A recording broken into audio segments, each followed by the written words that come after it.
You ever notice how some people just can't handle it when you stop reacting the way they want you to? It's almost like the moment you stop feeding into their drama, they start scrambling for control. Toxic people thrive on reaction, attention, and chaos, but there's one simple shift that completely disarms them. And when you do it, you'll see who's really in control of your peace, you or them. Toxic people have one primary fuel source: your reaction. They feed off emotional chaos the way a fire feeds off oxygen, and the moment you take that away, they suffocate. When someone tries to provoke you, criticize you, or twist your words, their goal isn't always to be right, it's to get you rattled, to pull you into a place where they feel powerful and you feel defensive. The second you raise your voice, over-explain, or try to prove your worth, they've already won the game. But when you stay calm, truly calm, you flip the dynamic completely. You tell them without saying a word that they no longer control your emotions, your tone, or your peace. That kind of calm isn't weakness, it's dominance through composure. And toxic people can't stand it because it exposes their lack of control. They'll test you harder when you start showing emotional restraint. Suddenly, they'll use sharper words, push deeper into your insecurities, or act more dramatic than usual because your calmness threatens the power they thought they had over you. But that's exactly the moment to hold the line, to breathe, to pause, and to respond with clarity instead of emotion. It's not about pretending their behavior doesn't affect you, it's about refusing to let their behavior dictate your response. When you stay grounded in your calm, they get frustrated because their usual tactics stop working. They can't get you to snap, they can't make you defend, and they can't manipulate your energy. What they're really seeing is a version of you they can't control anymore, and that terrifies them. The truth is, calmness is a boundary disguised as silence. It's your way of saying, you don't get to pull me into your storm. Every time you stay composed, you reclaim emotional space that used to belong to them. That's why toxic people accuse calm individuals of being cold, distant, or uncaring. It's projection. They're not actually upset that you're calm. They're upset that you're no longer providing the emotional chaos they need to validate themselves. When you stop reacting, you stop feeding their need to feel significant. Your peace exposes their dependence on dysfunction, and they hate seeing that reflection of themselves. This isn't easy, especially if you've spent years being reactive, people-pleasing, or over-explaining. Calmness takes discipline. It's a practice of emotional maturity. It means choosing logic over impulse, understanding that your energy is a currency and not everyone deserves to spend it. Sometimes it means walking away mid-argument, not because you're giving up, but because you're choosing peace over pointless confrontation. The more you master that control, the more they'll try to provoke you, but eventually they'll realize they can't win a game you're no longer playing. When you stay calm, you gain something toxic people will never understand: perspective. You begin to see through manipulation instead of reacting to it. You start to notice patterns instead of being pulled into them. You recognize that their anger isn't about you. It's about their inability to manage themselves. And the moment you see that clearly, their words lose power, their tactics lose effect, and your peace becomes untouchable. That calm doesn't mean you don't care. It means you finally care about the right thing: your mental balance, not their opinion. So the next time someone tries to bait you into reacting, remember this: the person who stays calm always holds the power. You can't argue with silence. You can't manipulate peace. Toxic people will hate it, but your composure will always speak louder than their chaos. Boundaries are the mirror that shows toxic people who they really are, and that's why they can't stand them. The moment you start saying no to things you used to tolerate, you stop being easy to manipulate. Toxic people rely on blurred lines. They thrive in situations where your kindness can be twisted into weakness, where your empathy can be turned into obligation. But when you set boundaries, you make the rules clear, and that clarity exposes their intentions. They're not mad because you're being unfair. They're mad because you're no longer giving them unlimited access to your time, emotions, and energy. Every boundary you set becomes a wall they can't climb without revealing their real motives: control, attention, or validation. And when they can't find those things in you anymore, they start showing their frustration through anger, guilt trips, or silent treatment, all because your no feels like rejection to someone who's used to owning your yes. Boundaries are not about shutting people out. They're about protecting your peace. They define what behavior you will and will not allow, and that alone makes toxic people deeply uncomfortable. Because boundaries require accountability, and accountability is something toxic personalities run from. When you enforce a limit, like not engaging in gossip, not answering every call, or not tolerating disrespect, you send a signal that their old methods won't work anymore.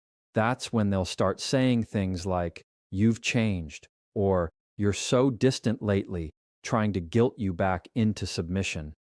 But the truth is, you haven't changed. You've grown. You're no longer giving your emotional energy away for free, and they can't handle that kind of emotional independence. When you start holding boundaries, you start seeing people's true colors. The healthy ones will respect your space, adjust, and still value your connection. The toxic ones will push harder, test you, and accuse you of being difficult. That's how you know who's really in your corner. Boundaries don't break relationships. They reveal which ones were never real to begin with. It's fascinating. The same people who loved you when you were always available suddenly act offended when you start prioritizing yourself. It's because they weren't in love with you. They were in love with your compliance. And when that compliance disappears, so does their fake affection. Enforcing boundaries takes courage because you'll face resistance at first. People who benefited from your lack of boundaries will always be the loudest critics when you start setting them. They'll make you question your worth, your kindness, and your decisions, not because you're wrong, but because your strength reminds them of their own lack of control. That's why staying consistent matters. It's not enough to draw the line once. You have to hold it every time they try to cross it. You don't owe long explanations, debates, or emotional justifications. A boundary doesn't need a speech. It just needs enforcement. Over time, something powerful happens. You stop feeling guilty for protecting yourself. You realize that peace isn't found in pleasing everyone. It's found in honoring yourself.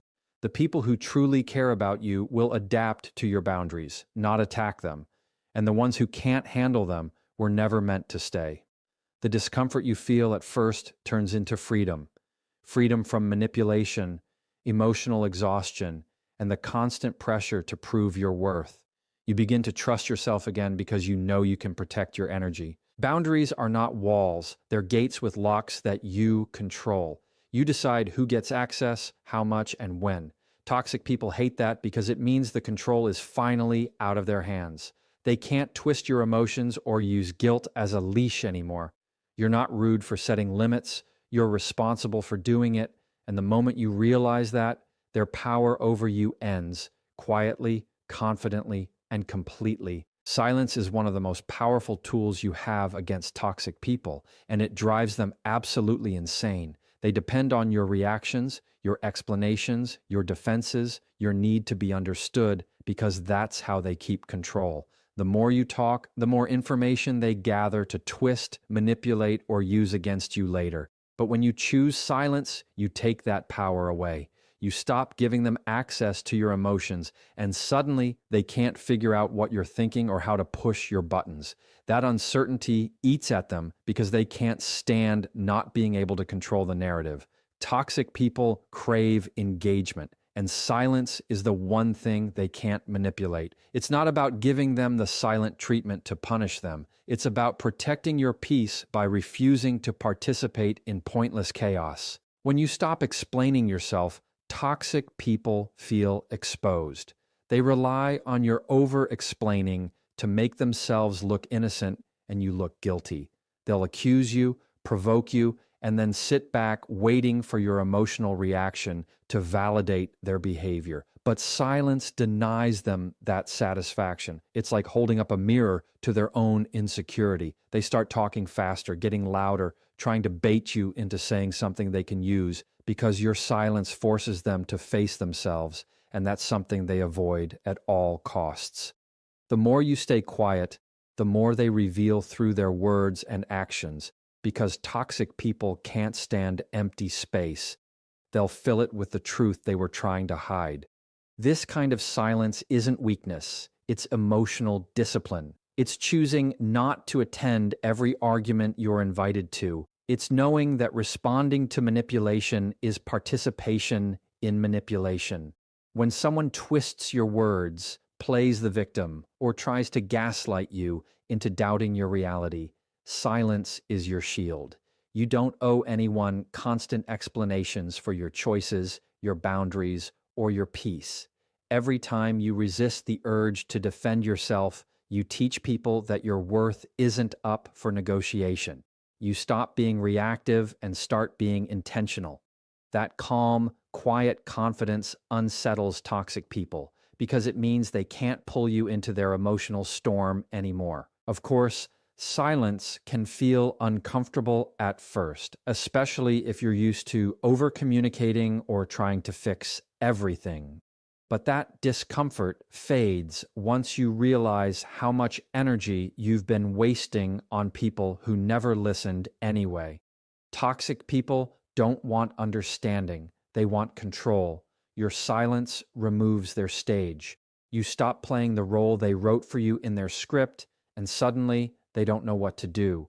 They might accuse you of being cold, heartless, or distant, but that's just projection. What they're really saying is, you're no longer reacting the way I need you to. And that's exactly the point. Silence gives you space to think instead of react. It gives you time to choose peace over impulse, to observe patterns instead of getting lost in them.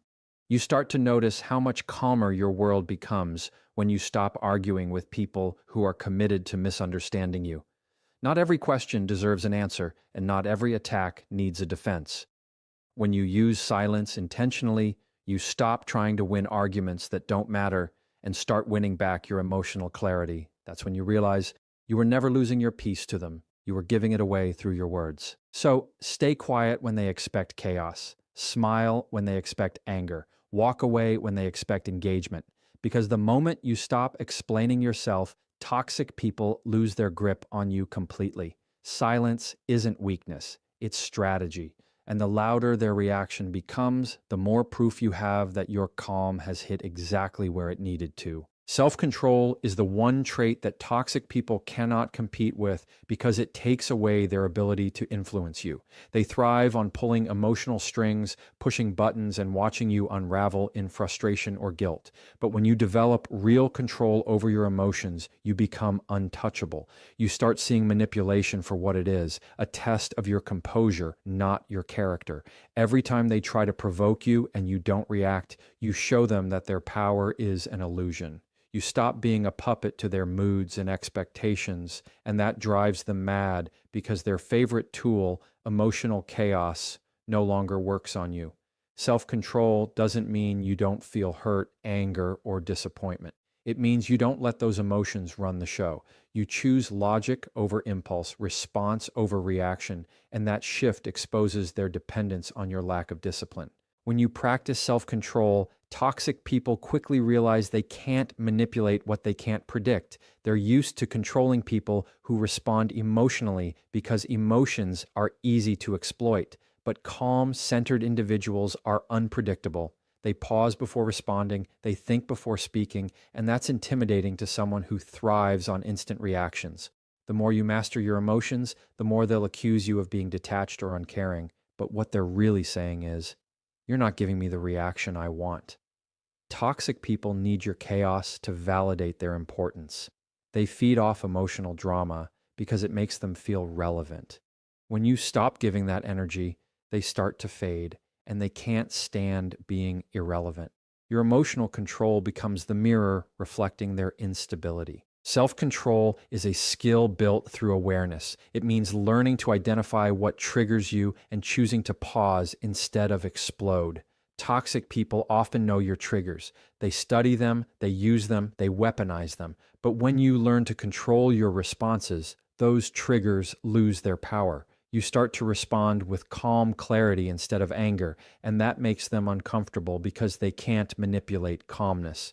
It's like they're swinging at air, expecting a reaction that never comes. That quiet strength frustrates them because they can't fight what won't fight back. And the irony is, the more they try to provoke you, the more they expose their own lack of control. True self-control isn't about being emotionless, it's about being emotionally mature. You start realizing that your peace is worth more than proving your point. You stop letting small arguments turn into big explosions because you understand that not every battle deserves your energy. You begin to detach from the need to win and focus on the need to stay balanced. Toxic people hate that balance because it's something they can't fake. Their world runs on highs and lows, and your emotional steadiness makes them feel powerless. You become a calm presence in their chaos, and that calm presence exposes how unstable their behavior really is. The more control you develop, the more selective you become with your attention. You stop chasing closure from people who don't want resolution. You stop explaining yourself to people who twist your words, and you stop reacting to drama that doesn't deserve your peace. That kind of restraint doesn't come from ego. It comes from strength. You've learned that real power is not in dominating others, but in mastering yourself. Toxic people hate that kind of power because it's quiet, internal, and completely outside their reach. They can't take it from you because it's not something you give, it's something you are. So when you feel tempted to react, remember that the one who controls their emotions controls the interaction. Self-control is not suppression, it's protection. You protect your mind, your peace, and your dignity by refusing to let someone else dictate how you feel. That's what toxic people can't stand. They can't handle someone who won't crumble under pressure, who won't mirror their chaos, and who stays steady no matter how hard they push. The calmest person in the room is always the most powerful. And once you realize that, you'll never give that power away again. Walking away is the final move toxic people can't handle because it ends the game they've been playing all along. They thrive on keeping you emotionally hooked through guilt, manipulation, arguments, or pity. They don't want resolution, they want reaction. Every time you argue back, justify yourself, or try to make them understand, you're feeding the cycle they depend on. But when you choose to walk away without bitterness or drama, you take everything they wanted most: your attention, your energy, your emotional investment. That quiet exit speaks louder than any confrontation ever could. It tells them you've seen through the manipulation, you understand your worth, and you no longer need their approval or explanation. That kind of detachment terrifies them because it means they can't use your emotions to control you anymore. Walking away doesn't always mean cutting someone off instantly. Sometimes it means emotionally detaching before you physically leave. You stop engaging in endless arguments. You stop trying to fix someone who doesn't want to change, and you stop justifying your boundaries to people who keep crossing them. That's when they start panicking, not because they miss you, but because they're losing access to what you gave them for so long: attention, validation, control. Toxic people want to keep you in a loop of confusion and guilt because that's where they feel powerful. But when you step out of that loop, their power evaporates. They'll call you selfish, cold, or heartless, but what they really mean is that you're no longer available to be used. And that's the moment they realize they never had real control, only the control you allowed through your presence. Walking away requires strength because it goes against your natural desire to be understood or to end things peacefully. But you can't find peace with someone who's addicted to conflict. You can't make a person see your value when their focus is on maintaining dominance. The longer you stay trying to prove your worth to a toxic person, the more you lose yourself. Walking away isn't weakness, it's wisdom. It's understanding that your peace is not negotiable and no relationship is worth your self-respect. It's realizing that the closure you've been waiting for will never come from them because they don't operate from truth. They operate from control. So the closure has to come from within you. The moment you decide that silence and distance are better answers than continued chaos. Toxic people are addicted to reaction, so your withdrawal becomes their punishment. They expect shouting matches, emotional breakdowns, or desperate apologies. anything that confirms they still have influence. But when you leave calmly with no anger, no tears, no dramatic goodbye, it unsettles them deeply because they can't rewrite the story. They can't twist your reaction or frame you as unstable when you refuse to play the part. They can't chase peace. They can only chase conflict. And your calm exit leaves them standing in the chaos they created. That's why they'll often try to pull you back in with fake apologies, sudden affection, or guilt trips. But once you've learned the pattern, you stop falling for the same tricks. You realize that walking away isn't running from them, it's running back to yourself. With every step you take away from toxicity, you get closer to clarity. You start to feel lighter, calmer, and more grounded because your energy is no longer being drained by constant battles. You begin to see that peace doesn't need to be earned, it's chosen. And walking away is that choice